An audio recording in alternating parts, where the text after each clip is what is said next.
अस्सलाम वालेकुम, मैं शाहिद हुसैन हूँ।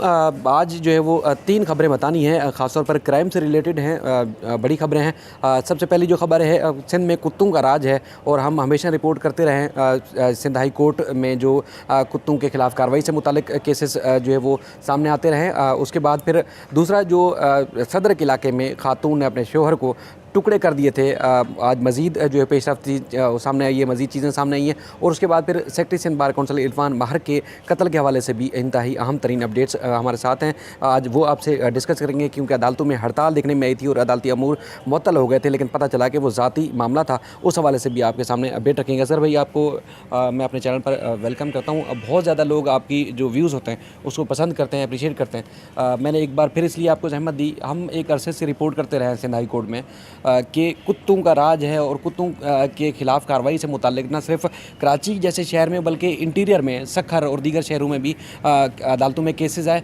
कुत्तों के ख़िलाफ़ कार्रवाई का अदालत ने हुक्म दिया और उसके बाद हत्ता कि MPAs को भी मुअत्तल करने का हुक्म दिया था जिनके इलाके में कुत्तों का राज होगा, कार्रवाई नहीं की जाएगी तो।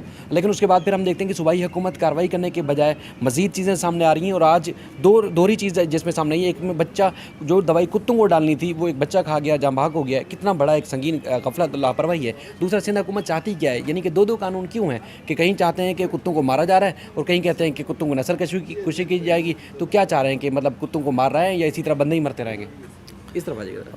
लेकिन शायद कितना ये आज बहुत ही ज़्यादा अफसोसनाक वाक़या है कि कराची जैसे बड़े शहर में, जो मुल्क का सबसे बड़ा शहर है, वहाँ एक बच्चा वो मिठाई खाने से मर गया जो कुत्ते को डाली जानी थी। और ये इस दौर में और इस हुकूमत में हुआ है जहाँ पीपल्स पार्टी की हुकूमत है और मोहतरमा बेनज़ीर भुट्टो साहबा की साहबजादियाँ आसफ़ा भुट्टो साहबा इसको ख़ास तौर पे मॉनिटर करती हैं कि कुत्तों को भी अजियत ना दी जाए, उन्हें मारा ना जाए, बल्कि वैक्सीन कर दिया जाए उन्हें, ताकि उनकी आइंदा नस्ल ना बढ़े और अफजाइश ना हो। इस सिलसिले में अखबारात में करोड़ों रुपए के इश्तिहारात भी दिए गए, लेकिन हम फिर देख रहे हैं कि वही एक फरसुदा तरीका है कि किसी मिठाई में लपेट कर कुत्तों को जहर डाला जाता है। और आज वो एक जो कंसर्न क्लर्क था उसको एक टास्क दिया गया था कि कोरंगी के इलाके यूनियन काउंसिल 23 में वो जाए और ये मिठाई डाल दिया जाए ताकि कुत्तों के जो वहाँ बहुतात हो गई है उसे कम किया जा सके। लेकिन उसने गफलत का मुजाहरा किया और अपनी मोटरसाइकिल पर ये मिठाई खड़ी रख कर अपने घर के अंदर चला गया। और जब हम बाहर बच्चे जो खेल रहे थे उन्होंने वो मिठाई खाई और चूँकि उसके अंदर जहर था तो वो एक बच्चा तो हलाक हो गया और कुछ की हालत बहुत गैर है। अब रस्मी कार्रवाई हो रही है कि उनको मुअत्तल कर दी जाए, इसको मुअत्तल कर दिया जाए। इसे आला तरीन सतह पर सोचना चाहिए हुकूमत को कि क्या तरीका है, एक सूबे में एक इलाके में क्या पॉलिसी है जिस पर अमल दरामद होना है। यहाँ पर सिंध हाई कोर्ट में यहाँ पर बताया जाता है कि जी 25,000 कुत्ते वैक्सीनेट कर दिए गए हैं और इनको ख़त्म कर दिया गया और यूँ नहीं बढ़ेगा और ये कानून होगा। पटिशन यहाँ चल रही है। यहाँ पर जब हुकूमत ने ये एक जज साहब ने कहा कि वहाँ का MPA ज़िम्मेदार होगा तो हुकूमत को बहुत बेचैनी हुई थी कि ये MPA और मुंतखब अफराद का काम तो नहीं है। लेकिन ये तो सोच रहा है किसका काम है? इंसान मर रहे हैं, ये बच्चे मर रहे हैं। कभी कुत्ते हमला कर देते हैं तो वैक्सीन नहीं, उनको बचाने की वैक्सीन नहीं होती।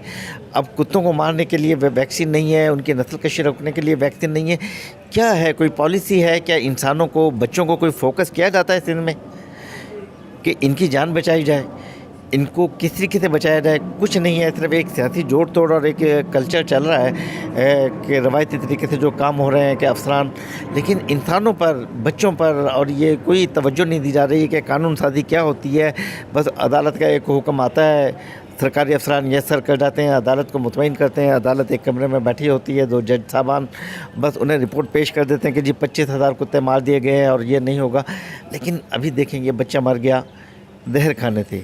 उसके अलावा इंटीरियर से खबरें आती हैं कि कुत्ते बच्चों पे हमला कर देते हैं, वो ज़ख्मी होते हैं, फिर उन्हें नहीं बचाया जा सकता। एक बहुत तशवीशनाक सूरत हाल है कानून की हुक्मरानी के हवाले से कि जो कानून बन भी जाते हैं तो उन पर अमल दरामद नहीं होता, सिर्फ कानून जो है वो कागज़ों तक रह जाता है। सर भी आपका बहुत शुक्रिया। सिंध हाई कोर्ट के जस्टिस आफ्ताब गौहर साहब ने ये हुक्म दिया था कि जिसके इलाके में कुत्ता किसी शहरी पर हमला करेगा तो वहाँ के MPA को मुअत्तल किया जाएगा। वहाँ पर देखने में आया था उस वक्त फरियाल तालपुर साहिबा और इसके अलावा 2 MPA और थे जिनको मुअत्तल करने के अहकाम जारी किए गए थे। लेकिन फिर सिंध हुकूमत जो है उनके जो आला अफसरान हैं, जो आला अहदेदारान हैं, वो chief justice Sindh high court के पास भागे भाग आए और जो सिंध हाई कोर्ट सखर का बेंच का जो हुक्मनामा था उसको मुअत्तल करा दिया गया। उसके बाद फिर यहाँ जस्टिस मोहम्मद अली मदर साहब की अदालत में भी एक अरसा दराज से हम केसेस को रिपोर्ट करते रहे कि कुत्तों के खिलाफ कार्रवाई की जा रही है, कुत्तों को रखने के लिए मुख्तलिफ सेंटर बनाए गए हैं, लेकिन अब तक जो है ना तो कोई कार्रवाई अमल में सामने आ रही है। कराची में भी देखते हैं कि कुत्तों की बहुतात है और सिंध के दीगर इलाकों में भी इसी तरह कुत्तों की बहुतात है और अगर कार्रवाई करनी है तो इसी तरह की कार्रवाई सामने आई कि कहीं कहा जा रहा है कि उनको उनकी नस्ल कशी करने के लिए, उनकी अफजाइश रोकने के लिए उनको वैक्सीनेट किया जाएगा और कहीं वही देसी तरीका कि दवाई मिठाई के अंदर दवाई डाली जाती है, जिसमें आज एक बच्चा जो है वो जांबाक हो गया। ये मुनव्वर जो इस क्या बताया गया है कि डीएमसी जो कुरंगी के म्यूनसिपल जो कमिश्नर थे उन्होंने बताया कि मुनव्वर को मुअत्तल तो कर दिया गया है, उसके बाद फिर दीगर के खिलाफ भी कार्रवाई होगी, लेकिन एक बंदा चला गया, एक बच्चे की जान चलेगी, उसका असल जिम्मेदार कौन होगा उसका शायद तयन ना हो पाए। अमीन अनवर भी मेरे साथ मौजूद है। अमीन अनवर से दो खबरें जाननी हैं। वो है एक खातून को टुकड़े टुकड़े कर दिया था, खातून ने अपने शोहर को जो है वो टुकड़े टुकड़े कर दिया था, उसके बाद फिर देखने में आ रहा है कि उसने एतराफ़ जुर्म भी किया है। पुलिस की जानिब से आज जो है कराची की सेशन अदालत में एक जो है रिपोर्ट पेश की गई, जिसमें कहा गया है, पहले बताया जा रहा था कि कोई इस केस का आईनी शाहिद नहीं है, विटनेस नहीं है, लेकिन आज बताया गया है कि इसके गवाह भी मौजूद हैं और उसके बाद फिर इनके निकाहनामे के शवाहिद भी मौजूद है। अमीन अनवर से जानेंगे अमीन आज क्या रिपोर्ट पेश की गई है, उसके बाद फिर अब इसमें मज़ीद क्या पेशरफ्त होगी, क्योंकि जिस तरह पुलिस ने अब मज़ीद जो कड़ी से कड़ी मिलाई है, यानी कि एक अच्छी पेशरफ्त हो रही है, लेकिन बुनियादी वजह कत्ल नहीं बताया पुलिस ने अब तक। बिल्कुल शायद, और अभी तक कत्ल की जो वजूहात हैं वो सामने नहीं आई हैं और आज तफ्तीशी अफसर ने जो है वो मकतूल जो था सुहेल नामी शख्स जिसका कत्ल हुआ और ये जो खातून गिरफ़्तार हुई है इस केस में, जिसका नाम निकाह नामे पर जो है वो नो मुस्लिमा अस्मा लिखा हुआ है, जबकि वो अपना नाम जो है वो पहले रुबाब बताती रही पुलिस को और इस तरह वो अपने बयानात जो है वो तब्दील करती रही है। और आज पुलिस ने जो पेशरफ्त रिपोर्ट पेश की है उसमें उन्होंने बताया है कि इस वाक़े की जो ऐनी शाहिदीन हैं वो मकतूल की बेटियां हैं जो वक़ूए के फ़ौरी बाद वहाँ से रिक्शा में बैठकर नामालूम मकाम पर मुंतकिल हो गई हैं और उन्हें गिरफ़्तार करने के लिए जो है वो कोशिशें जारी हैं और मुलज़मा का CRO कराना है और जिस्मानी रिमांड में तौसी की जाए, जिस पर अदालत ने जो मुलज़मा गिरफ़्तार हैं इसमें उसके जिस्मानी रिमांड में 2 रोज़ की मज़ीद तौसी कर दी है। और इसके साथ आज से कोई चंद रोज़ कबल ही सदर में ये वाक़या पेश आया था जिसमें बड़ी ही बेदर्दी के साथ मकतूल जो था 60 साला सुहेल उसे कत्ल कर दिया गया था, जिसके बाद इलाके में वाकई एक खौफ व हिरास की फ़ज़ा थी। जिस तरह बेईमाना तरीके से कत्ल किया गया, जो औज़ार वहाँ पर बरामद हुए थे मुख्तलिफ़ किस्म के और मकतूल के टुकड़े टुकड़े करके जो है वो उसकी लाश जो है वहाँ से बरामद हुई थी और मुख्तलिफ़ जगहों से बिखरे पड़े थे टुकड़े, जिसके बाद पुलिस ने मुलज़मा को वहीं से ही गिरफ़्तार किया। जो बज़ाहिर जब उसको पहले रिमांड पर अदालत में पेश किया गया तो वो मुस्कुराती रही, कमरे अदालत में भी हमने देखा, और उसके बाद जब सहाफ़ियों ने उनसे सवालात किए कि आपने मकतूल को कत्ल किया है तो पहले वो मुस्कुराती रही, फिर उसके बाद उसने कहा जी मैंने कत्ल किया है। तो पुलिस ने जो बताया है कि जब ये वारदात हुई है तो उस वक्त दोनों जो हैं वो मकतूल और मुलज़मा जो है वो आइस का नशा कर रहे थे और ख़ातून जो थी उसने कुछ ज़्यादा ही आइस का नशा कर लिया था, जिसके इस दौरान जो है वो उनकी लड़ाई हुई। इसके बाद उनमें सुलह हुई, लेकिन जब जो मुलज़मा है उसने जो मकतूल के ज़ख़म साफ़ करने की कोशिश की तो उस पर एक दफ़ा फिर उन दोनों के दरमियान झगड़ा हुआ, तो दोबारा लड़ाई शुरू हुई और उसके बाद नतीजा ये निकला कि मकतूल की जो लाश है वो टुकड़ों में बरामद हुई। कुछ इब्तदाई तहकीकात में ये भी बात सामने आई थी कि खातून जैसे क्रिश्चियन थी, उसके बाद फिर मुस्लिम हुई, लेकिन शादी के बाद इनका फिर तलाक भी हो गई थी, तलाक के बावजूद एक साथ रहते थे। कोई इस तरह की अपडेट भी पुलिस ने बताई थी कुछ शुरू में? शुरू में इस तरह की मुतज़ाद इतलात भी आ रही थी कि चंद साल पहले ही जो है वो मकतूल ने जो है वो मुलज़मा को तलाक दे दी थी, उसके बावजूद उससे मिलने के लिए आता रहता था और दोनों जो है वो मिलकर आइस का नशा करते थे। ताम आज तफ्तीशी अफसर ने अदालत में निकाहनामा पेश किया है मकतूला का, जिसमें ये लिखा हुआ है अस्मा और नो मुस्लिमा, ये वाज़े तौर पर उसमें हमने देखा कि दर्ज है। निकाहनामे की कॉपी भी तफ्तीशी अफसर ने अदालत में जमा कराई है, जिसके बाद ये बात तो अब वाज़े हो गई है कि जो मुलज़िमा है वो मकतूल की अहलियाँ थी और नो मुस्लिम थी, उन्होंने क्रिश्चियन मज़हब से जो है वो इस्लाम में दाखिल थी और उसके बाद उन्होंने शादी की थी। अमीन, अच्छा एक और बड़ी खबर, चूँकि अदालतें काफ़ी मुतासर होती हैं, आज भी कत्ल हुए हैं। कल हमने देखा कि एक खातून ने अपने ख़र्चा ना देने के ऊपर अपने शोहर को उनके गर्दन काट दी। उसके बाद आज एक बताया जा रहा है कि खातून सबा का कत्ल हुआ है जिसका पेशा बताया जा रहा है कि वकालत से वाबस्ता हैं। लेकिन इरफान महार जो कि सेक्रेटरी सिंध बार कौंसल, इनका कत्ल हुआ था और आपको याद है कि अदालत में हड़ताल हुई थी, अदालती अमूर मुअत्तल हो गए थे, वकला ने एहतजाज किया था, न सिर्फ एहतजाज बल्कि एक रैली भी निकाली, शदीद रद्द-ए-अमल सामने आया था। तो उसके बाद फिर अब जो पुलिस ने प्रेस कॉन्फ्रेंस की तो उसमें पता चला है कि इनके अपने ही उस कत्ल में मुलव्विस है।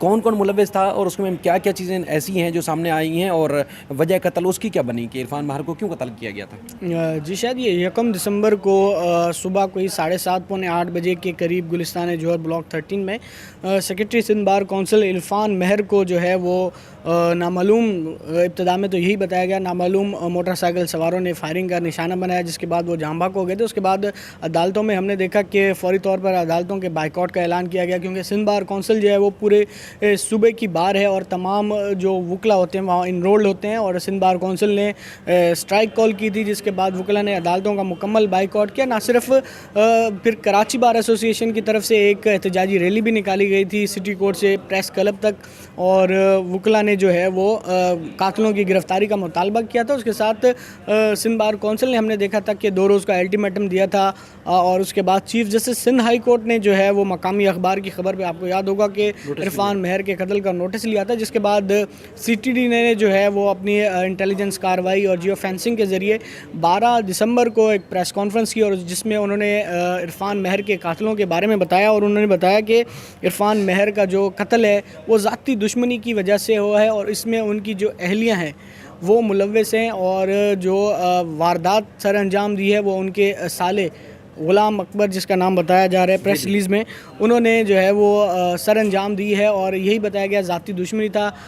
और जो मकतूल था इरफान महर के बारे में बताया जाता है कि उसका रवैया जो अपनी अहलिया है उसके साथ ठीक नहीं था और इस कत्ल में उनकी साली जो हैं वो भी मुलव्विस बताई जा रही हैं और गुलाम अकबर ने अपने एक दोस्त वाजिद जाखरो को जो है वो इस वारदात में शामिल होने के लिए राज़ी किया था और दोनों जो है वो यहाँ पर मौजूद थे जब इरफान महर उस रोज़ 1 दिसंबर को अपने बेटे को स्कूल छोड़ने के लिए घर से निकले तो उसकी बाकायदा तौर पर इत्तला दी गई। उसकी अहलिया ने जो अपने भाई जो गुलाम अकबर बताया जा रहा है उसको इत्तला दी कि इरफान महर घर से निकल चुके हैं। जब वो अपने बच्चे को स्कूल छोड़ के आ रहे थे तो वापसी पर उन्हें निशाना बनाया गया। उसके बाद मुलज़िमान जो है वहाँ से फ़रार होने में कामयाब हो गए थे लेकिन पुलिस की जानिब से जो है इस वाक़े की प्रॉपर इन्वेस्टिगेशन की गई और उसके बाद 12 दिसंबर को जो है वो दो मुलज़िमान की गिरफ़्तारी शो की गई है और मज़ीद तहकीकात जारी हैं और मुलज़िमान जो है वो 12 दिसंबर तक जिस्मानी रिमांड पर पुलिस की तहवील में है और 23 दिसंबर को उनको इंसदाद दहशतगर्दी अदालत के मुंतज़िम जज की अदालत में जो है वो पेश किया जाएगा।